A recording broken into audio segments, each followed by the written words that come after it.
दर्शकों नमस्कार। Social media पर अक्सर आप लोग देखते हैं संत रामपाल जी के जितने भी फॉलोवर हैं वो लोग यही चिल्लाते रहते हैं कि हम भारत को दहेज मुक्त बनाना चाहते हैं। हमारे गुरुदेव का मिशन है भारत को दहेज मुक्त बनाना।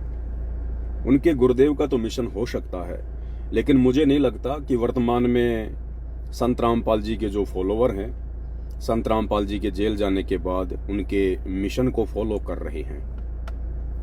ये वीडियो आप जी देख रहे हैं, ये संत रामपाल जी के फॉलोवर के बीच में आपस में शादी का है, जिसको वे लोग रमेणी का नाम देते हैं। भाई और बहनों, क्या आपको किसी भी एंगल से ये लग रहा है कि ये लोग एक संत के शिष्य हो सकते हैं? इनका पहनावा, इनका रंग ढंग, इनका आपस में मिलना जुलना क्या कहीं से भी एक भगत की तरह लग रहा है, एक संत के शिष्यों की तरह लग रहा है?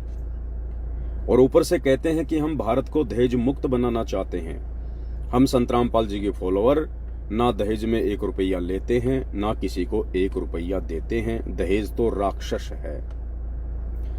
ये वीडियो आप ध्यान से देखिएगा। और इस वीडियो में जो लड़की है वो संत रामपाल जी की फॉलोवर है और एक अन्य लड़के संत रामपाल जी के फॉलोवर के साथ ही अपनी शादी कर रही है।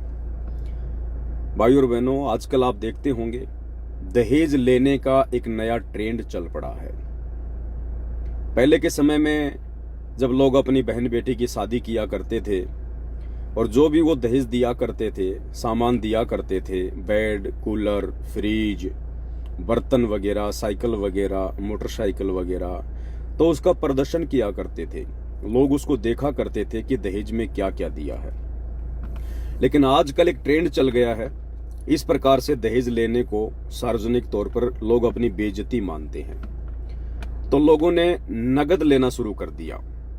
लड़की वाले से या तो सोने चांदी के आभूषण लेने शुरू कर दिए, या फिर नगद पैसे लेने शुरू कर दिए, या फिर लड़की के नाम पर कोई प्लॉट वगैरह, कोई जमीन वगैरह। लोगों ने आज इस प्रकार से दहेज लेना शुरू कर दिया है। और मुझे लगता है संत रामपाल जी के फॉलोवर भी संत रामपाल जी के मिशन को बुलाकर उसी परिपाटी पर चल पड़े हैं। ये लड़की देखिएगा आप, ये लोग दावा करते हैं कि हम संत रामपाल जी के फॉलोवर हैं, 1 रुपया हम किसी से दहेज नहीं लेते। इस लड़की ने ऊपर से लेकर नीचे तक जितना सोना पहन रखा है, जितनी ज्वेलरी पहन रखी है, आम व्यक्ति भी विचार कर सकता है कि कम से कम 5 से 7 लाख रुपए तक का ये सोना है, ये ज्वेलरी है। ये ज्वेलरी लड़की कहां से लाई होगी? इस लड़की के पिता ने दी होगी। तो लड़की के पिता ने दी है तो क्या यह दहेज नहीं है? क्या एक लड़की के द्वारा उपदेशी होने के बावजूद अपने पिता से इतना गहना बनवाना, क्या यह दहेज नहीं है? या उस पिता के द्वारा अपनी लड़की को, जो कि संत रामपाल जी की शिष्या है, 5-7 लाख रुपए की ज्वेलरी बनाकर देना, इतना सोना उसको पहनाना, शादी का महंगा महंगा जोड़ा ला कर देना, क्या यह दहेज नहीं है? जिस प्रकार से दुनिया वाले सोने चांदी के रूप में दहेज लेते हैं, उसी प्रकार से संत रामपाल जी के फॉलोवर ले रहे हैं। तो बताइए कहां से दहेज मुक्त भारत बनाएंगे? ये तो वही सब कुछ फॉलो हो रहा है जो जगत वाले कर रहे हैं। तो क्या आप इसको दहेज मुक्त कहोगे? बिल्कुल भी इसको दहेज मुक्त नहीं कहा जा सकता है। वास्तव में दहेज मुक्त शादी या रमेणी वो होती है यदि किसी लड़की का बाप सक्षम है अपनी बच्ची को करोड़ों रुपए देने में, और लड़की को या लड़के वाले को अगर अपने गुरुदेव का मिशन याद है कि बेटा ना 1 रुपया लेना, ना 1 रुपया देना, और सादा कपड़ों में ही हमने रमेनी करनी है, शादी करनी है, तो ये लड़की अपने पिता को मना कर देती कि पिताजी, मैं तो संत रामपाल जी की शिष्या हूं, और यदि आप मुझे इस प्रकार से सोने चांदी के आभूषण में ला दोगे, यदि आप ये 5-7 लाख रुपए के सोने चांदी के आभूषण मुझे दोगे, तो ये तो मेरे गुरुदेव के ज्ञान और मिशन के खिलाफ है। मेरी तो मर्यादा टूटेगी, मेरे गुरुदेव मुझसे नाराज होंगे। और उधर जो लड़का है, जो संत रामपाल जी का फॉलोवर है, उसको भी मना करना चाहिए कि मैं उसी समय रमेनी करूंगा, शादी करूंगा, जब ये लड़की बिल्कुल सीधे साधे तरीके से ना कोई गहना, ना कोई मेकअप, ना कोई तड़कीले भड़कीले कपड़े, शादी वाले जोड़े, कुछ नहीं होना चाहिए। सिंपल तरीके से लड़की मंडप में बैठेगी तो मैं मेरे गुरुदेव के विधि विधान अनुसार 16 या 17 मिनट में जो रमेणी होती है मैं उससे शादी करूंगा। लेकिन यहाँ ना तो लड़की अपने पिता को मना कर रही है, ना लड़का अपने ससुर को मना कर रहा है। उल्टा ये तो खुश नजर आ रहे हैं, ये तो मुस्कुरा रहे हैं। इनके चेहरे की चमक देखिए, किस प्रकार से मेकअप करवा रखा है, लाल पीली हो रही है। ऊपर से बाप ने अपनी बेटी को सोने चांदी में बिल्कुल पीली कर रखा है। तो इनको तो खुशी हो रही है, इनको मर्यादा टूटने का भय नहीं, इनको डर नहीं, इनको अपने गुरुदेव का मिशन याद नहीं। भक्ति बिना क्या होते हैं ये भरम रहा संसारे, रति कंचन पाया नहीं रावण चलती बारे। ओह, सर्व सोने की लंका थी, किसा को बद्दी था करके भक्ति सिद्धि प्राप्त रिद्धि प्राप्त करके, और सोने की लंका जैसे हम गारा की ईंट पका के और मकान बनाते हैं, वो सोने की ईंट बना के, छोटी छोटी ईंटें होती थी पहले, और उनसे सोने ही की वो गारा बना के और महल बनवा रखे थे उसने। इतना धनी था। और आप दौरे मुश्किल से 50-20 ग्राम 20 तोले सोना होगा थर, बुढ़ा बुढ़ा सेठ होगा जिस पर 20-30-40 तोले सोना हो गया। कहते वो रति नहीं लेके गए, ग्राम भी नहीं ले जा सका, तुम कहां ले जा सकोगे और के कला तोड़ दोगे 40 तोले सोने में। ये तो खाम खागा सर दर्द है। सोना तो घर में बना रखना चाहिए आपने, और ना इसको पहनना चाहिए। क्या फायदा कान में डाल लिया, कान नाक में डाल लिया, 36 पंगे कड़े बना लिए। ये तो खाम खागा सर दर्द है। सोना तो घर में बना रखना चाहिए आपने, और ना इसको पहनना चाहिए। क्या फायदा कान में डाल लिया, कान नाक में डाल लिया, 36 पंगे कड़े बना लिए। परमात्मा ने इतना सुंदर शरीर दे रखा है, इस पर आडंबर करने की कतई जरूरत नहीं, इसे भगवान रुष्ट होता है। और सबसे बड़ी बात वर्तमान में संत रामपाल जी के जेल जाने के बाद जो उनकी संगत को एक सूत्र में बांध के रखे हुए हैं संत रामपाल जी के परिवार वाले, उनके बेटा बेटी भाई बंधु, जितने भी लोग जो आश्रम को मैनेज करते हैं, इन लोगों को भी तो तमीज नहीं है। अरे कम से कम इन लोगों को तो, जिन लोगों की रमेणी है, उनको समझाना चाहिए कि भाई यदि आप इस प्रकार से आडंबर या पाखंड करके, सोने चांदी से लद के और मेकअप वगैरह करके अगर आप इस प्रकार से रमेणी करना चाहोगे तो हम बिल्कुल भी अलाउ नहीं करेंगे। ये हमारे गुरुदेव के मिशन के खिलाफ है, इससे मर्यादा टूटती हैं, हमारे गुरुदेव नाराज होते हैं और ये आश्रम की मर्यादाओं के खिलाफ है। लेकिन संत रामपाल जी के परिवार की तरफ से भी कोई मनाही नहीं है। ये लोग भी सहर्ष इनकी रमेणियां करवाते हैं, क्योंकि हमें पता चला है कि जब इस प्रकार से रमेणियां होती हैं इन आश्रमों में तो संत रामपाल जी के परिवार वाले 50,000 रुपए लेते हैं।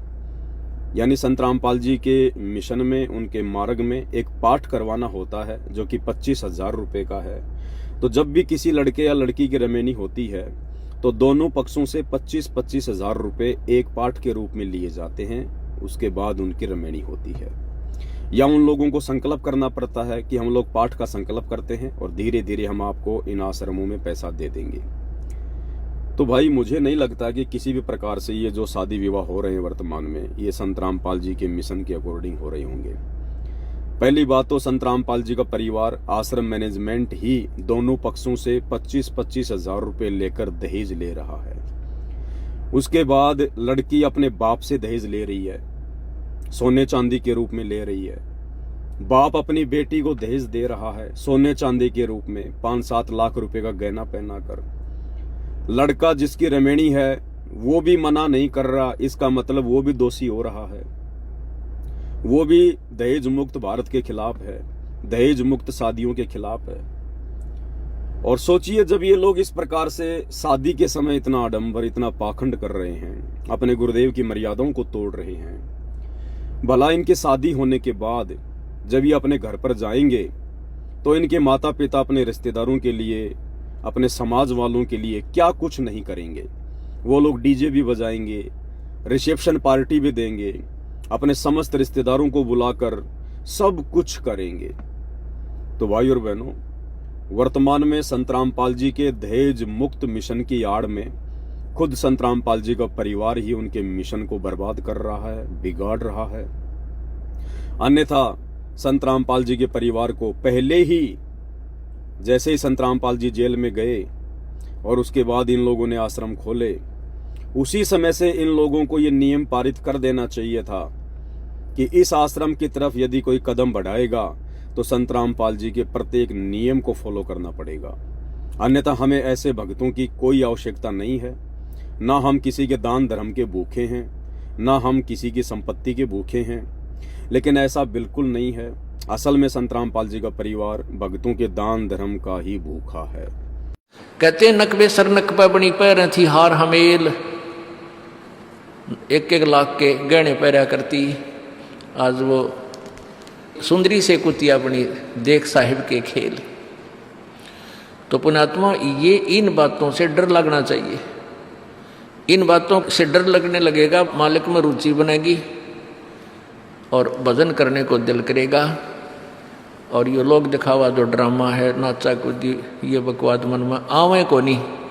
ये कहने की आवश्यकता नहीं पड़ा, दास ने कैसा मत करियो। हाँ, कहना तो पड़ता है एक बार बालक को, कुछ दिनों के बाद फिर आपकी रुचि ना बढ़े। आपको नाम दिया जाता है, नाम देने से पहले सब नियमों से परिचित कराया जाता है। और हमने ये पुस्तक बनाई है भक्ति सौदागर को संदेश। इसके प्रथम अध्याय में ही हमने नियमों का पूरा विस्तार से विवरण दिया है कि कोई भी पुण्यात्मा इस आश्रम की तरफ आएगा तो पहले तैयार होकर आवे। पहले क्या होता था कि भक्तजन समझाते थे, नाम ले लो तुम्हारा कल्याण हो जाएगा, बड़े सुख होते हैं। यहाँ आ जाते थे उपदेश लेने, और यहाँ आकर के हम फिर उनको लिस्ट दिखाते थे, ये नियम निभाने हैं, तो बात जाते थे कि नहीं हमारा भी ये नियम नहीं निभा, क्योंकि वो उल्टे रंग में रंगे हुए वो सारे। तो अब उनको पहले ये लिख कर दे दिया कि तुम तैयार होकर आ जाना, तुम्हारा मन मान्य तो आना, क्योंकि कल्याण होगा इस मर्यादा में रहने से। तो अब उनको पहले ये लिख कर दे दिया कि तुम तैयार होकर आ जाना, तुम्हारा मन मान्य तो आना, क्योंकि कल्याण होगा इस मर्यादा में रहने से। तो अब उनको पहले ये लिख कर दे दिया कि तुम तैयार होकर आ जाना, तुम्हारा मन मान्य तो आना, क्योंकि कल्याण होगा इस मर्यादा में रहने से।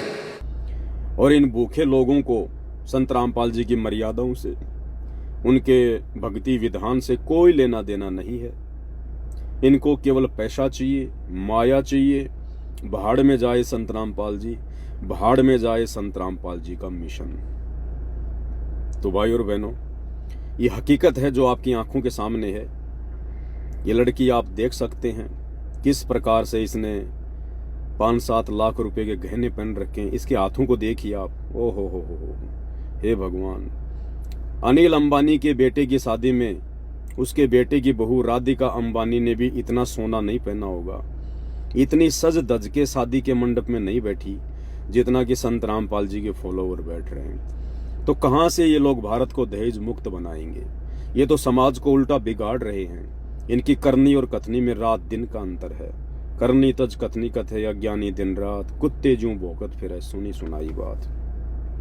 यदि वास्तव में आप लोग संत रामपाल जी के यथार्थ मिशन से परिचित होना चाहते हैं, संत रामपाल जी की सभी मर्यादाओं से परिचित होना चाहते हैं कि कैसे होते हैं संत रामपाल जी के फॉलोवर, क्या क्या उनकी मर्यादा है, वास्तव में संत रामपाल जी का सच्चा मिशन कहाँ से संचालित हो रहा है, तो आप जी फेसबुक पर जाकर सर्च कीजिए पवन दास इज लाइव। आप पवन दास की वीडियो देखिएगा, आपको पूरी कहानी समझ में आ जाएगी कि वर्तमान में संत रामपाल जी का यथार्थ 13वां कबीर पंथ कहाँ से चल रहा है और इन आश्रमों में क्यों इतना पाखंड हो रहा है, क्यों इतना आडंबर हो रहा है। सब कुछ आपको वहां से पता चलेगा। तो फेसबुक पर सर्च करें पवन दास इज लाइव। बाकी आपको सतलोक आश्रम की तरफ से चिल्लाने वाली जो राम कहानी है कि हम दहेज मुक्त भारत बनाना चाहते हैं, उसकी हकीकत, उसकी सच्चाई मैंने आपको इस वीडियो के माध्यम से संत रामपाल जी के फॉलोवर के बीच में हो रही इस शादी को दिखाकर बता दी है। अब आप स्वयं निर्णय कर लेना आप लोगों ने क्या करना है, क्या नहीं करना है। भक्ति के नाम पे ढोंग करना है, पाखंड करना है, या हल्के में लेना है, या फिर साध संगति से जुड़कर आप लोगों ने संत रामपाल जी के मिशन के साथ साथ अपना आत्म कल्याण करवाना है, अपना मोक्ष करवाना है और अपने गुरुदेव भगवान को प्रसन्न करना है। ये आप लोगों की अपनी सोच के ऊपर है, अपने बुद्धि विवेक के ऊपर है, क्योंकि घोड़े के आगे घास ही डाली जा सकती है। खाना ना खाना उसकी अपनी भूख और प्यास के ऊपर निर्भर होता है। तो भाई और बहनों, हकीकत आपके सामने है। आगे भी समय समय पर आपको इस प्रकार की हकीकत से परिचित करवाते रहेंगे।